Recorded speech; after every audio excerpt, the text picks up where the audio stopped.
it's pretty laid back. I appreciate the engagement and questions so far. In the last part of today's workshop, we're going to talk about branding and break that down. We're going to go over the target market worksheet, the research resources I provided, and then I'll walk through the grants as well, because everybody has one of those in there too. So I'll kind of walk through that, and then we'll wrap up by talking about what we're going to do next Sunday. So, okay, let's see. We're on branding. Some of the things that we're going to talk about are how do customers' characteristics influence their buying behavior? What major psychological processes influence consumer responses to the marketing programs that are out there, to the products or services that they're purchasing? How do consumers make purchasing decisions? And in what ways do consumers stray from a deliberative, rational process? So branding. What is branding? We have strategic branding, which is we have a plan. It's got a measurable. We can measure and interpret it. The purpose is that we grow our business so that we see an increase in our revenue, we see an increase in our market share. So it's not just the number of dollars that we're earning, but it's also in our revenue or market share. And then we have the identification process. And again, it's all is the big circle because it focuses around who your consumers are. So if we're thinking about branding in a company, this is an example of one that just has not grown and did not put together a good branding campaign, doesn't have a good marketing campaign because they've suffered through the years. And that's Kmart. If you look at Kmart, they do actually have been combined with Sears now, but they still are having such a hard time competing with Walmart and Target. Okay? Why? Because they have not been successful in putting together a good campaign, both for marketing, advertising, and branding. They used to be known, I'm going to ask this, and I know I'm kind of going to see a single hand go up. Does anybody remember the blue light specials? What? Okay. Better than I thought. That used to be part of their promotion, and that used to be part of their branding was the blue light specials. Well, that day is gone, and so as you drive down, if you go down 41 South and you look over to your right, it's almost like a ghost town over there. So you want to make sure that you keep these components in mind and that you change with the times. Another good example of a company that actually has changed with the times is Crayola. Yes, there's all of these apps out there. My daughter does two things. She colors with crayons in a coloring book, but she also does it with an application. But she still loves getting on the floor with us and breaking out our coloring books. How has Crayola stayed competitive and changed with the times? Any ideas? We went, into technology, went on screen computer, went on iPads, whatever. Yep, that's one way. They went from boxes of 24, you remember the mega boxes of crayons where there was like 50 shades of pink and 30 shades of orange and 25 shades of blue. Okay, so they kept bringing out new colors of crayons. They now have washable crayons. So if she takes one and accidentally gets it on the wall, I can wipe it off. She gets it on her clothes, it washes out. So they have washable crayons too. That's a company that's been consistent with their branding, their marketing, and advertising, and their product development. They continue to change with the times. That's one of the other things that you're going to be considering as you develop your marketing plans and business plans. It's not something you create once, and Dick will go over this. You don't create a business plan once and put it on a shelf. This should be a living document that continues to evolve as your company and ideas evolve. And that's what Crayola has done a great job as. It's continuing to evolve. A brand, term, signal, name, symbol, design, or combination of them intended to identify the goods or services of one seller or group of sellers and to differentiate them from competitors. What's the swoosh? Nike, right? That's part of their branding. That's their symbol. What's the Puma? Pumas. Okay, give me some other examples. Give me some brands or branding symbols. Apple. Yep, Apple computers. Give me some more. Ralph Lauren. Yes, Ralph Lauren Polo. Abercrombie. Fruit of the Just the Loom. name itself, Fruit of the Loom. So, I don't even think they, I know I keep dating myself, but like the Fruit of the Loom guys that were dressed in like apples and grapes. Y'all remember those commercials? Okay, better than I thought. Those were like 2 years ago. Okay. See, tell me how much TV I watched it, because I'm thinking like from the 80s, so. I'm not dating myself as bad as I think then. So it's only 2 years ago. See, I didn't even know they still did them. What are some other ones? What about Michael Jordan? Not just Nike, right? He's part of the tagless t-shirts now. Hanes. Okay, so all of those, you see, name, term, sign, signal, or design, combination thereof. So when you start thinking about the products and services that y'all are going to be creating, what is the brand behind them? And trust me, it's not necessarily the first idea that you come up with. It's okay to brainstorm a lot of different ideas, okay, to come up with what the branding position. And it could evolve with time too.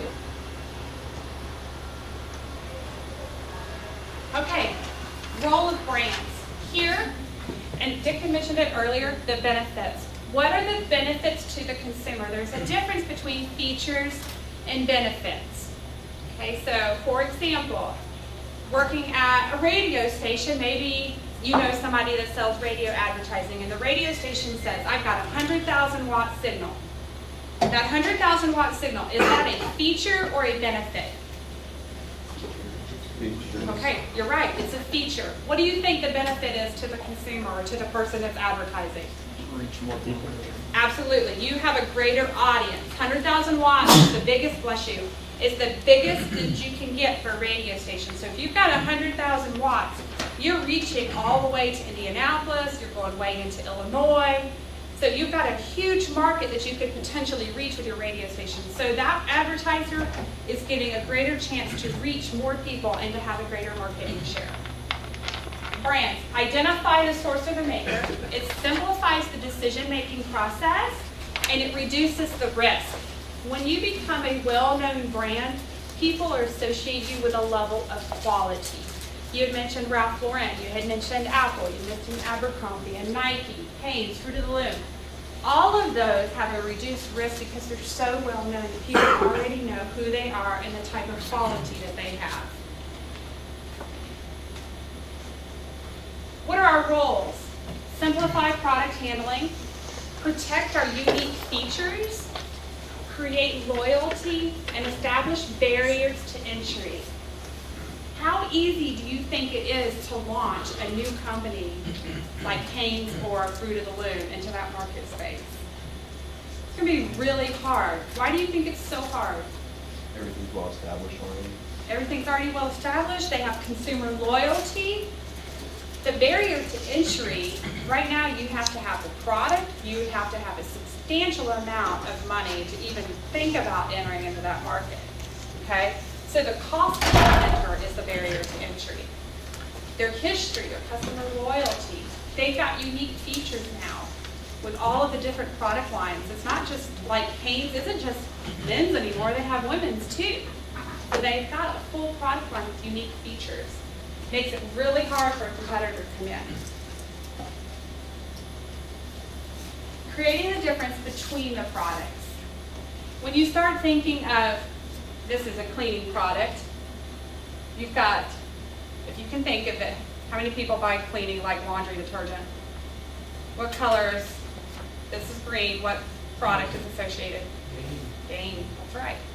So here, you don't even have to have the name up there, and you automatically know it's Gain just by the color. If it was a blue bottle, it would be Downy. Downy for fabric softener.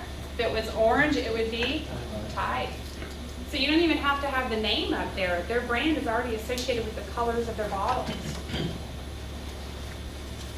And that's what you want when people sit there and think about, okay, I need to go get new tires for my vehicle.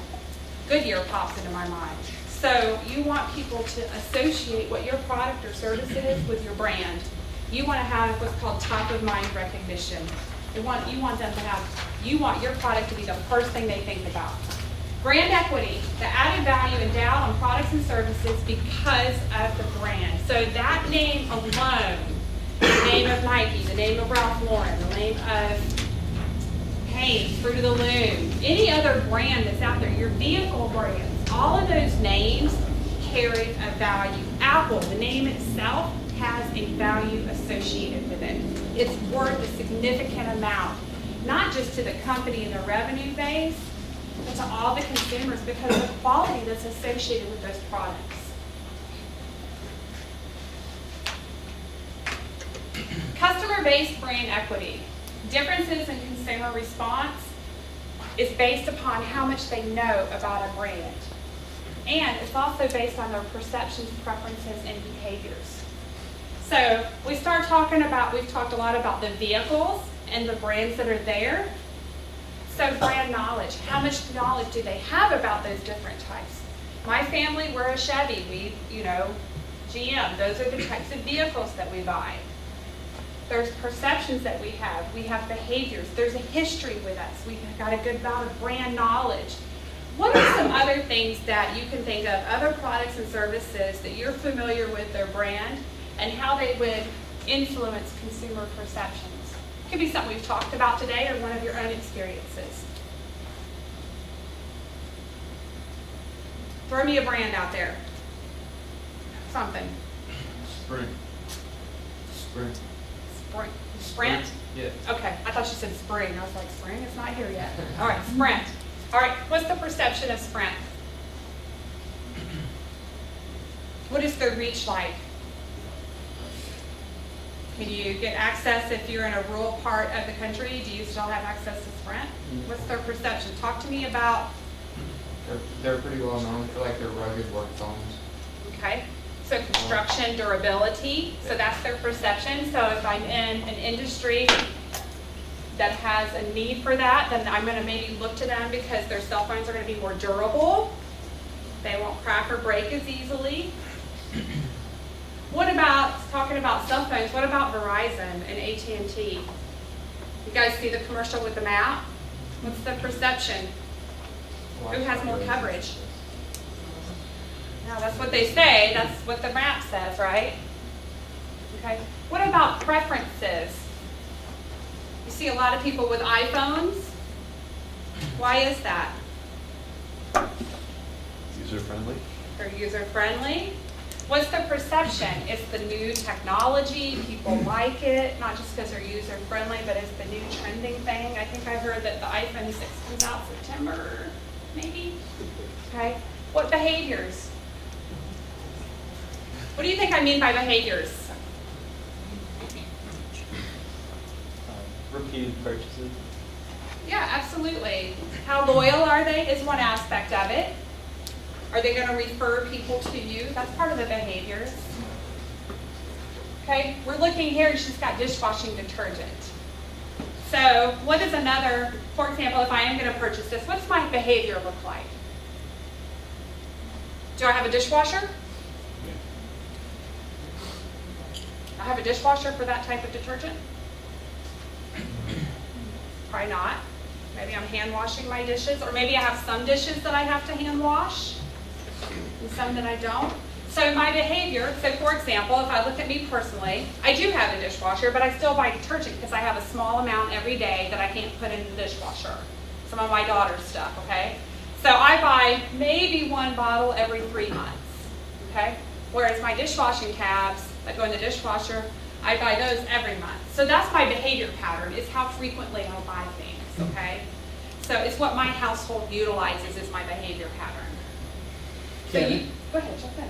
Can anybody think of someone that had tremendous brand equity and then because they didn't keep up with things, lost it? Nokia? Domino's. Domino's? Domino's Pizza. Yeah, maybe. Blackberry. What are they called? They're Blackberry, right? Oh, That's Black- exactly the one I was thinking of. BlackBerry, yeah. That BlackBerry had tremendous brand equity. They were the first in the market.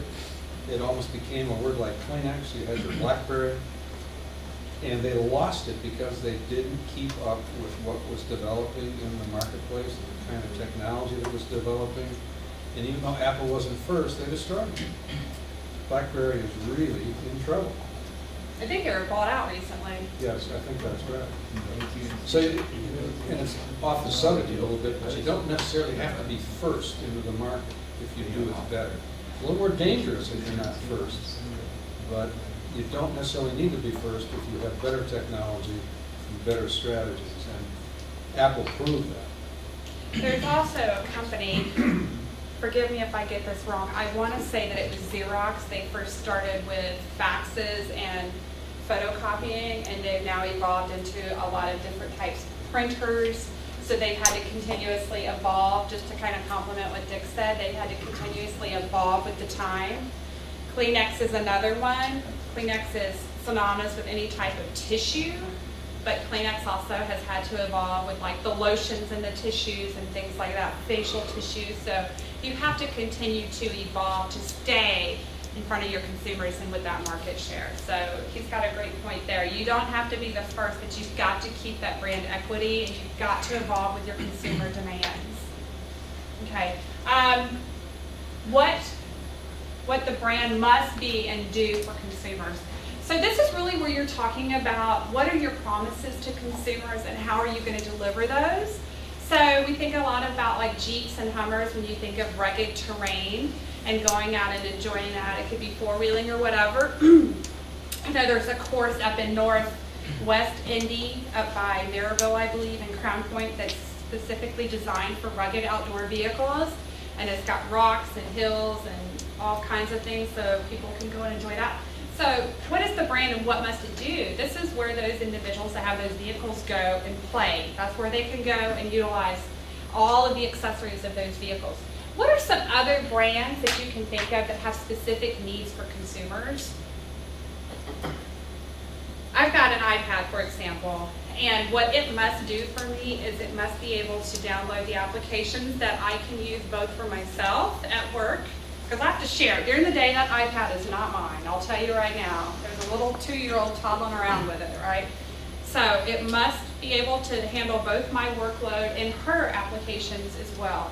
It also must be able to have a case on it so that if she drops it, it doesn't shatter, okay? So what is a brand that maybe you guys use that you have to have something very specific that it must do for you?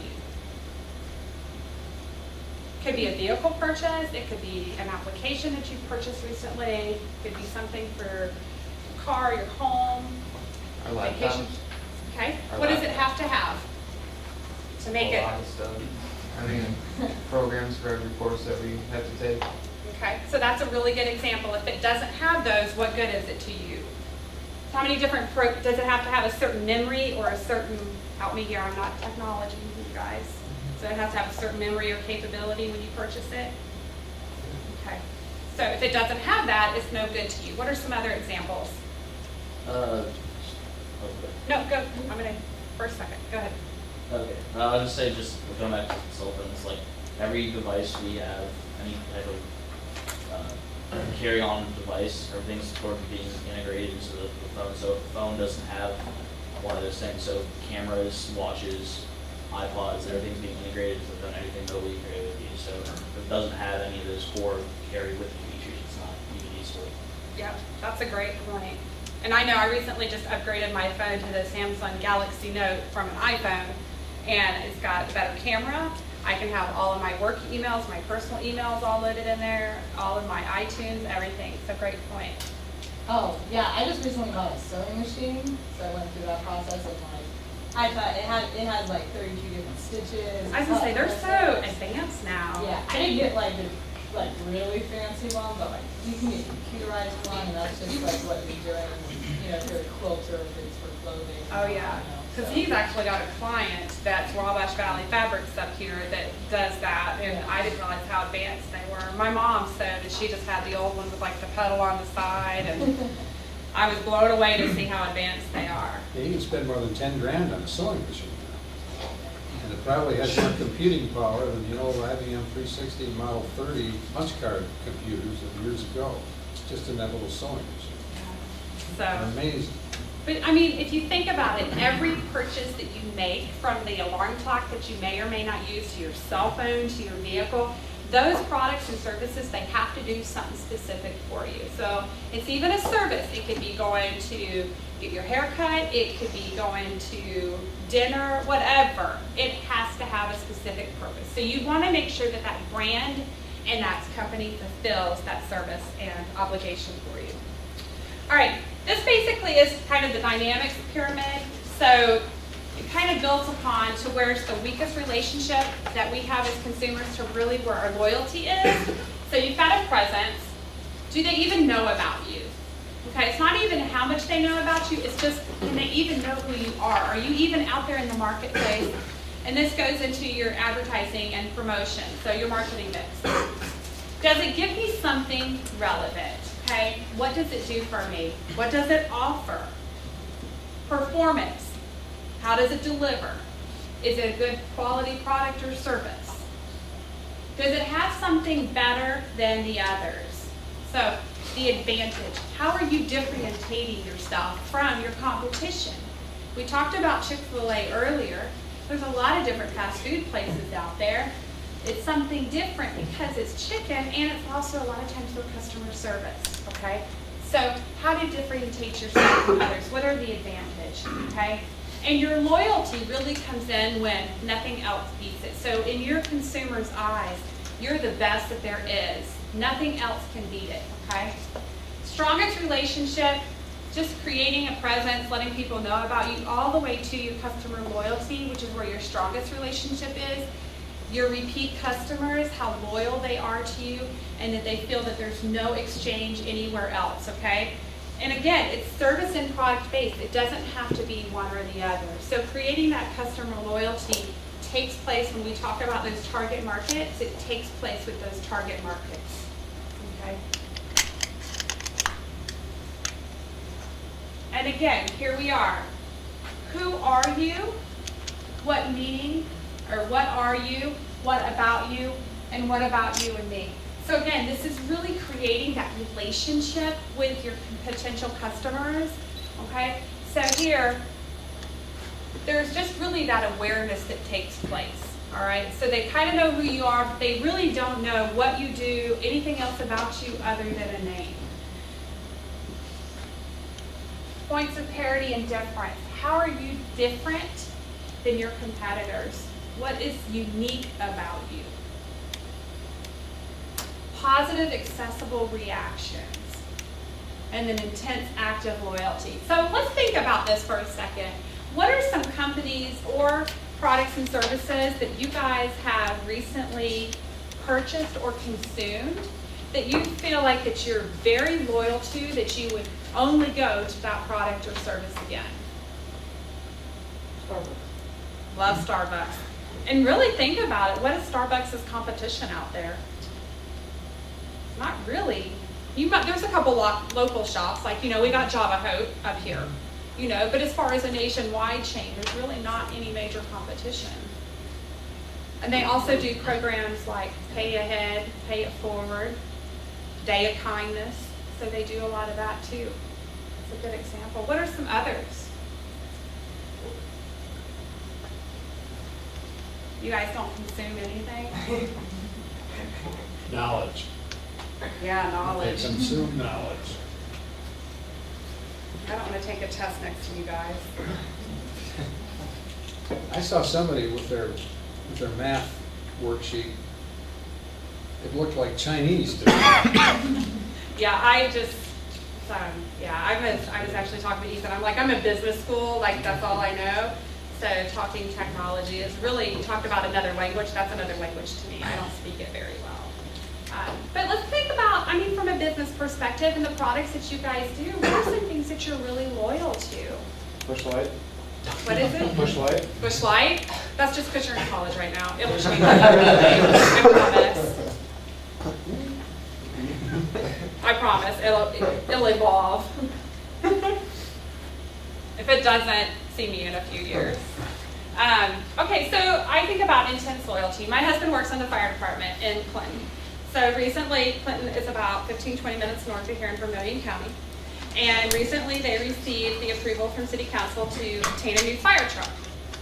So one of the things that he did is, because it's through the city, he has to extend the open bid process so that anybody can submit a bid that makes fire trucks. Indianapolis has the largest fire department conference in the world, and they do that every spring. So we went up there year before last, and he scoped out all the different manufacturers. Out of those manufacturers, there's companies all over the world that make them, but he selected a company out of Louisiana because they make the entire truck at the plant. Normally what happens is part of the truck, like the chassis is made in like Kansas and shipped somewhere else.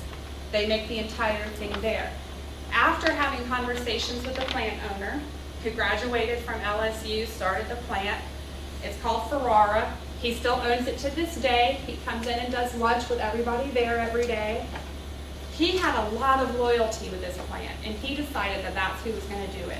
So every truck from here on out will be a Ferrara as long as he's chief. The last truck they got in 1988, it was a Ferrara too.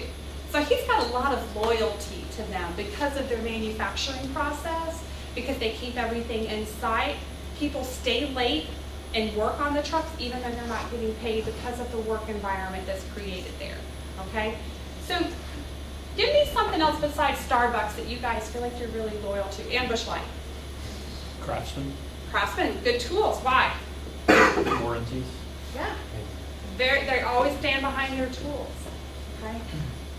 So when you're thinking about your products and services that you guys are going to be creating, this is something that you're going to be aware of as well. So how are you going to create loyalty? What makes your product better so that people are going to come back for repeat business? Dick had talked about brand equity and how important it is in a company that actually lost it, like BlackBerry. So you've got your elements that make up your brand, the components. You got secondary associations, so these could be like strategic alliances. And then you've got your marketing activities that all lead into your brand equity. So what is your brand name worth? What does it carry? How is it perceived? The perceptions. What leads customers to buy and purchase from you? Okay, brand elements. Brand names, we talked about those. URLs. URLs are just important. Why do you think they're just as important? Where do you go to find Nike shoes? Nike.com. Okay. What's another URL that you guys can think of that's YouTube. important? YouTube? Absolutely. Just type in YouTube, Facebook, LinkedIn, all your social media ones. Logos. What are popular logos? We talked about a couple of examples. Golden arches coming down. Absolutely. That's a good example. Symbols. The apple, right? What about characters? Ronald McDonald, and even the Ronald McDonald House. Spokespeople. We talked about one of those at least Jared. today. Who? Jared. Something like that. Jared. And what makes him, you believe him, right? Because they show him before pictures and after pictures, right? So you believe his testimony. Slogans. Give me an example of a slogan. Eat fresh. What is it? Eat fresh. Eat fresh. Subway. Subway. Jingles. Good. You might have a music career. Packaging. What about packaging? Aesthetics. And they like the specific colors on your bag. UPS, the brown truck. It could even be, depending on where you buy, it's even how they, not just the outside package like UPS and FedEx, but it could even be when you're in a store, depending on if it's, for example, if you sell your idea, maybe part of the thing that you're concerned about is keeping the integrity of your product, right, or your service. So it's even how they sell it to the consumers. How do they package it if somebody's in the store purchasing it from that retailer? So sometimes that's even part of it. So for example, some of the things that I buy from a female perspective, they gift wrap them in tissue when I'm in the store. They put a little sticker on it, put it in a nice bag. All of that is part of the packaging process. So those may be things that you're even concerned with from the end user perspective. How is it perceived? What about signage? I mean, when I pull in, I love y'all's campus. So when I pull into the campus, I get a big Rose-Hulman. I get #1 in the nation. That's part of branding for Rose. And so like the Guy Harvey fishing ones is signature home Mm-hmm. on that thing. Yep. Really, That's still part of the signage though. So these are all of the different brand elements that you'll have to eventually think about. Okay, brand element, is it a choice or criteria? Excuse me, brand element choice criteria. Brand builders, memorable, are you gonna remember it? How long are you gonna remember it? People typically have to be touched with something at least 3 times before they remember it. Is it likable? And here, defensive, transferable, adaptable, and protectable. So one of the things that you guys may have to eventually consider are patents, trademarks, and intellectual property, right? So these are things that you're gonna have to, especially here, you're gonna have to protect your ideas eventually and your products.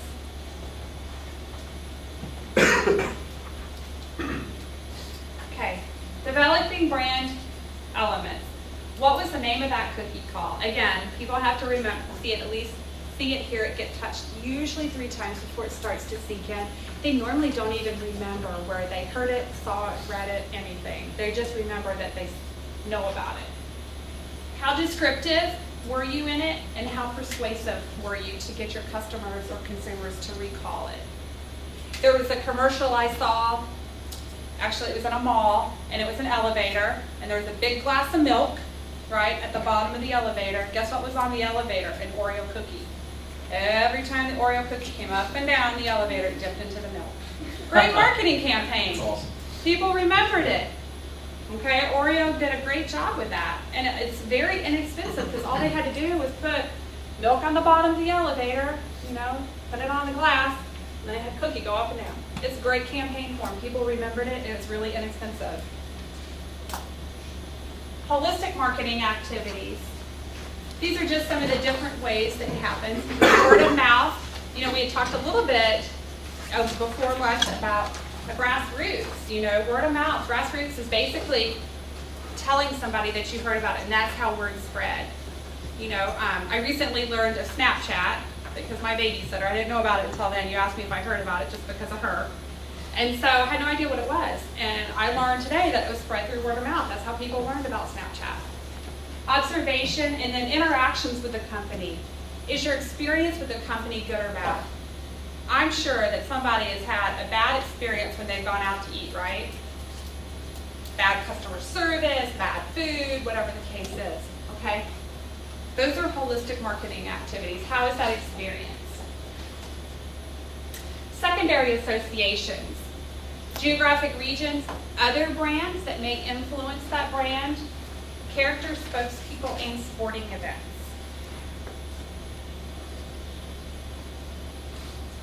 All of these here lead into your brand. I'm not going to break them down, but there is a copy of this in here. So every one of these influence your brand. For people, you've got your endorsers and employees. You've got to have good customer service. That's why Chick-fil-A is so specific in who they hire. Baszler's is a great local example of people. You go into Baszler's, you get exemplary customer service. Has anybody been to Baszler's? Okay, see a lot of head nods. Plus you get selections there that you don't get at a Kroger or a Walmart. Okay? Places, channels, country of origin all influence the brand. Things, events, causes, and third-party endorsements, and finally other brands, alliances, ingredients, company, and extensions. Okay. Internal branding.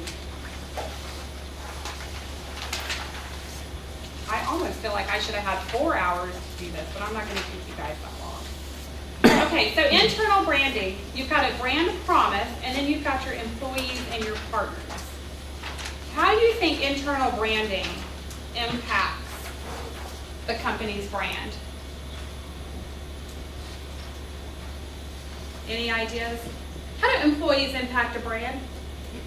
We talked about customer service, right? What happens with good customer service? What's your perception of the company? Good, thumbs up. Bad customer service, you don't want to go there again. We went to a restaurant in Plainfield. Great food, amazing food. Best food I'd had at a restaurant in a long time. It wasn't a chain restaurant, it was locally owned. horrible service. Told the manager about it, she was really apologetic. I get it, you have days like that, but you need to know about it. So that influenced our perception of that company. Will we go back to eat there? I don't know. Great food, bad service. Okay, brand communities. Brand connection, shared rituals and stories, responsibility to the community. Let's talk about rituals and stories. Can anybody give me an example of a shared ritual or story that you've heard about with a brand? Could be something new. We talked about it a little bit ago. Any ideas? Right before we broke for lunch. Right after we broke for lunch. I mean, you want positive ones or negative ones? For both? It doesn't matter. Alright, so I know, I always hear this one about Walmart about them like being really mean to the people and bossing them around to get their prices so low, like all the companies that they get products from, they're like nickel and dime to get it really low, so they're, on the back end, they're pretty ruthless. I hear that a lot. Yeah. What about a positive one? Do you have a positive one? So who's heard of Nordstrom's? Everybody, right? Know Nordstrom's? Now this is a story, shared rituals or stories. This is a story that I heard. There's a Nordstrom somewhere on the East Coast, maybe New York, Boston, somewhere. And there used to be a tire shop that was now a Nordstrom's that was there. So somebody had bought tires, snow tires, like 10 years ago maybe, and the customer came into Nordstrom's. Have you ever known Nordstrom's to sell snow tires? Never, right? They don't sell them, it's not in their product line. The customer came into Nordstrom's. I bought these snow tires. They don't work. They went flat. There's a hole in them, whatever the case is. The associate said, sir, we're going to take your snow tires back and we'll give you a refund. That story has been shared through, I can't tell you how many business classes that I've been in, because it goes to show they built that customer's loyalty. Nordstrom's never sold snow tires, ever. But that story has been shared across the country because of what that employee did. They worked with that customer, understood it. So it goes back to that brand. That customer service has reflected directly onto the Nordstrom's brand to create that atmosphere that they're a little bit more elite. Okay? So think about any stories, and it doesn't happen right away. It's things that happen through time. Okay, the world's 10 most valuable brands. Just really kind of more of an FYI. I thought you might find it interesting. Coca-Cola all the way down to Disney. We've talked about a lot of these here. Nokia, McDonald's. We didn't talk about Google, but I was listening to the radio the other day. I don't know how large their research pool was, but they said out of their research that 30% of people Google their health symptoms before going to a doctor. I don't know how many people they surveyed. They said 30% Google it before going to a doctor. I hear more people Googling than Binging. All right, small business positioning, creative, low-cost research, focus on fewer and stronger brands, integrated brand elements. You want to create that excitement and that buzz about your product. That's how you're going to initially attract customers. Build a brand community, and then think about your secondary associations. And so secondary associations, like I said, a lot of times these are your alliances. When you get off an interstate exit, what do you see covered around that interstate exit? Gas stations. What is it? Gas stations. Gas stations and Billboards. billboards. What's beside gas stations? You usually see lodging, restaurants. Fast food. Yeah, they all work together. They're going after the same market. So think about alliances in which you can share customers back and forth to help build your brand. Okay? You're always going to have people talking about advertising. All right, so we talked a little bit about advertising early on. You've got billboards, you've got print, you've got television. You've got product advertising is one of your types, and you've got institutional advertising. Promotion of a concept, an idea, or a philosophy.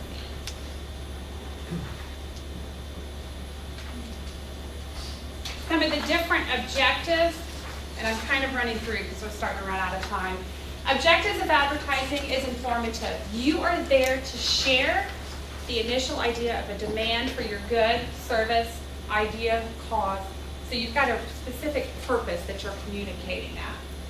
Persuasive, you're trying to get them to buy into what you're selling, what your product or service is.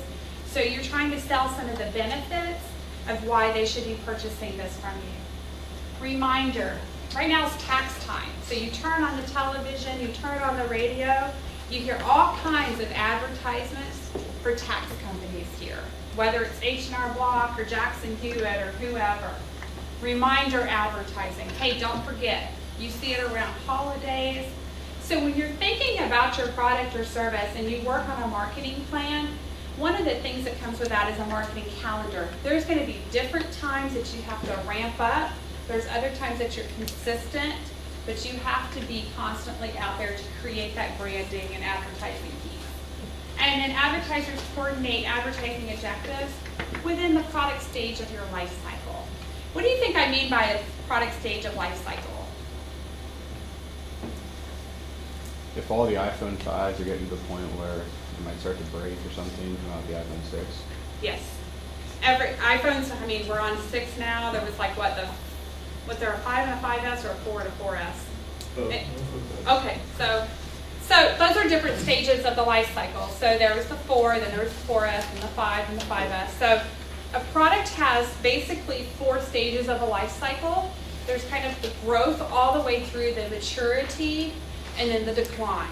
So there's 4 phases. So really just think about it from its product conception to the growth, to maturity, to decline, okay? So where are you in that process? So if you're in a decline phase, it doesn't necessarily mean like iPhone, like their phones just fall off and you don't see any more. It means that you develop new technology to give it a rebirth or bring it back into the marketplace so that you can grow that market share, get it to maturity phase, and then it declines. So it should constantly be evolving. When you plateau, like Dick had talked about with BlackBerry, when you plateau with your design and development, with your R&D, that's where you're going to start to see it fall off. Advertising strategy is really a means of bringing your buyers and sellers together because you want to have that substantial market share. You combine several strategies. So advertising isn't just YouTube, it isn't just Facebook, and it isn't just television. You have to design a campaign that embraces multiple different things. If your product is not, or service is not aimed at those over 55 years old, you're probably not going to do a local newspaper or the Wall Street Journal. You need to be thinking about who are the decision makers. Comparative advertising strategy that emphasizes messages with direct and indirect promotional comparisons between competing brands. My Tide does better than Gain, or Gain does better than Tide. Why? And then you list the reasons. You may not name, you see it all the time, you may not name who that competitor is, but you see that bottle, maybe it's the blue bottle versus, or the orange bottle versus the green and orange bottle. You know who it is, but you don't have to name them, okay? Market leaders seldom acknowledge competing brands. Again, you're not going to sit there, because if you say Tide versus Gain, you just gave Gain some recognition in your ad, but you might have their bottle, so you may not mention them by name. Okay.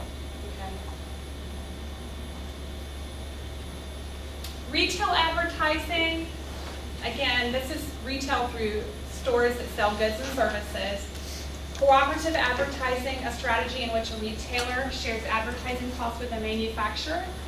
So it's not uncommon. So if you, whether you're a heating and air conditioning company or like McDonald's who sells Coke products, Coke could give McDonald's marketing money to market their Coca-Colas, okay? So there's a cooperative advertising strategy. Interactive involves two-way promotional communications, and it changes balance between marketers and consumers. Facebook has gotten really good at interactive marketing strategies. Your messages. The next thing that we work on next week is really your marketing plan. And so when you start thinking about your advertising campaign, it's all of the different outlets together. It's a mix of those, but it's also the message that you want to give to the consumer. So appeals can provide information or appeal to emotion. Fear appeals only imply or state that incorrect buying decisions could lead to bad consequences. If you install the wrong water heater, what happens? Humor seeks to create a positive mood related to the good or service. We saw a lot of this in regards to our Super Bowl ads, like the Doritos commercial. And Budweiser did a great job actually talking about commercials. Anybody see the Supervisor Budweiser commercial that related to emotion? It did an equally good job of attracting men and women. Do you remember the Budweiser commercial with like the golden retriever or the little Labrador puppy? Yes. It was an emotional commercial. It got men and women, and it increased all of the marketing revenues for Budweiser. Excuse me, they never talked about beer. No, they never once talked about beer. You just saw the draft horses, and it was told over time, right? Because you got to see the puppy and go away in the car. But it equally appealed to men and women. And you're right, it didn't even once talk about the beer. But we've known the draft horses for years, right? Everybody knows the draft horses of Budweiser. Okay, ads based on sex can be attention-getting, but they boost recall only if it's inappropriate for that type of product. So that really just goes to reiterate, you need to make sure that your campaign reflects the product or service that you're selling. Okay, developing ads and preparing ads.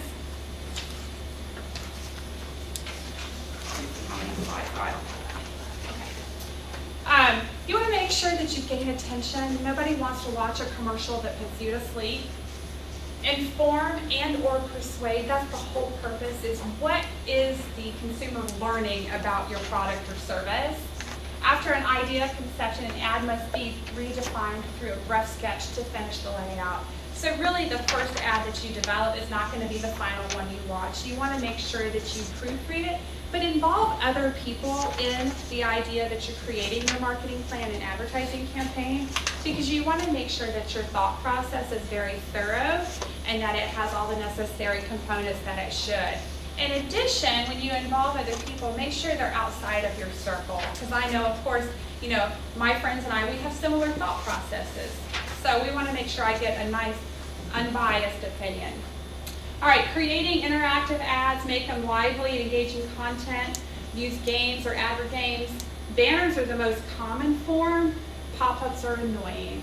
So those are just things that you probably already knew, but I'm just going to reiterate them because they're really important when you start thinking about it. These are some of your different media outlets. Every market has these. So, and they're all, when I say they're localized, even though they may have a national headquarters, every market has local. So our Channel 10 and our Channel 2, well, Channel 10's headquarters is out of Dallas, Texas, but you wouldn't know that because they have a local presence, okay? We have a local office right downtown Terre Haute. So every community has local outlets when you start thinking about what is going to be the most effective way to get your products to market. And all of this goes back to, you have to answer these questions to determine if your idea is even going to be feasible in the market. So really just putting them down on paper to walk through them is a great way to get started to make sure it's going to work in the market. Media scheduling. Again, media scheduling, we've talked about the different times of year. So for example, retail markets are normally known to be really busy in the fourth quarter, so October, November, and December, and that's typically because of the holidays. First quarter, they're typically slow. People are recouping from the holidays, taxes haven't come in yet.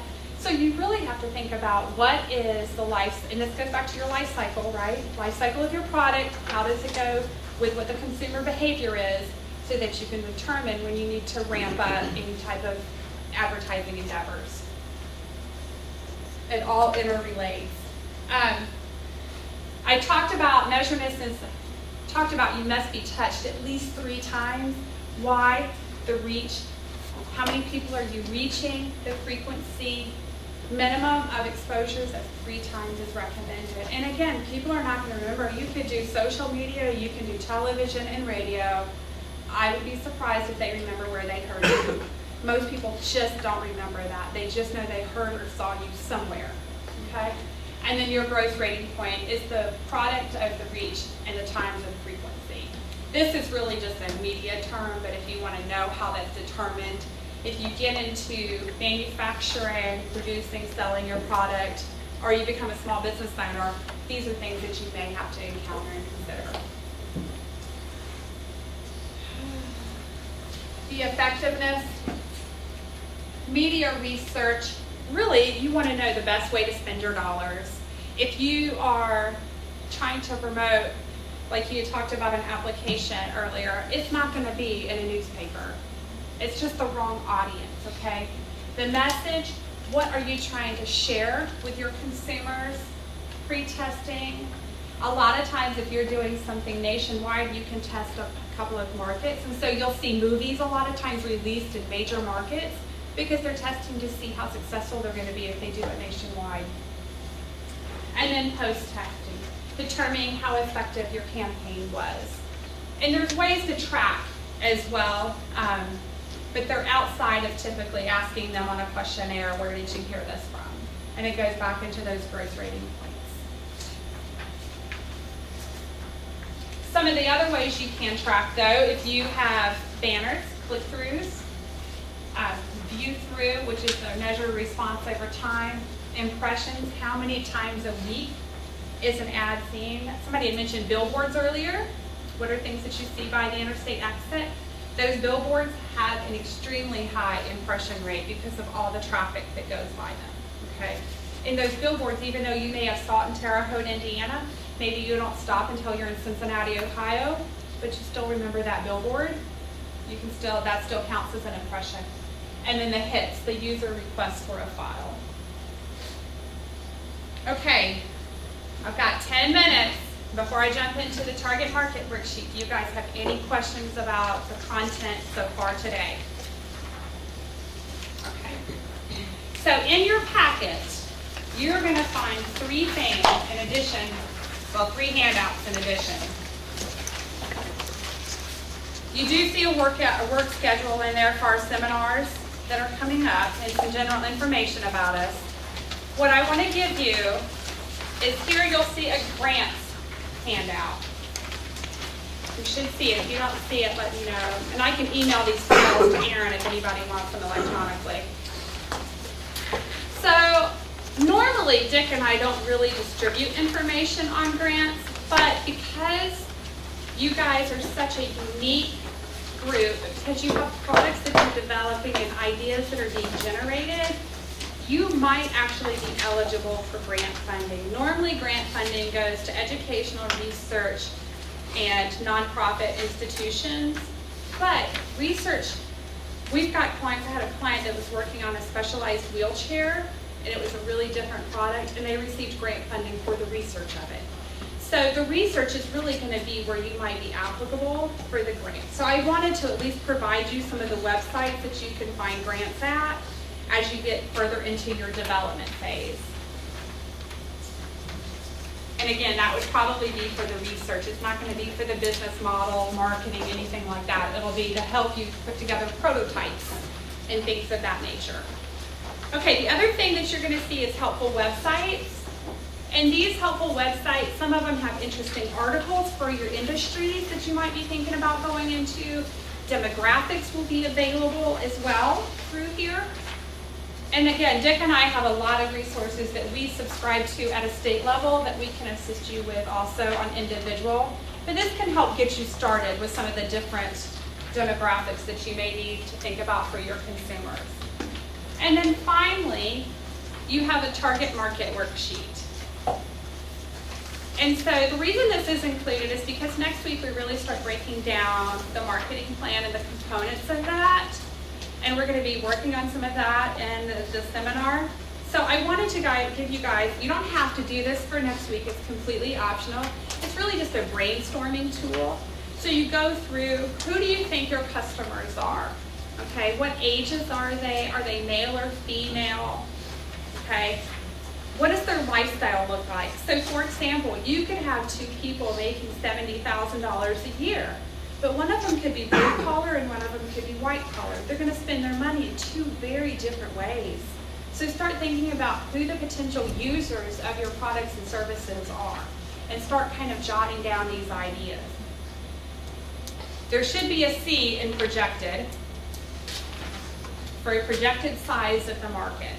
So again, that might be where, and if you don't know it, it's okay, but just kind of start thinking about how many people do you think might be in your market, okay? What are the customer's needs? What needs is your product or service going to fill? So start jotting some of those down. How can you meet those needs? What is really different and unique about your idea, product, or service? I know Ray sent me, just so that Dick and I would have an idea, Ray sent me, oh gosh, how many did you send us, like 10 or 12 ideas? Yeah. So, does that sound about right?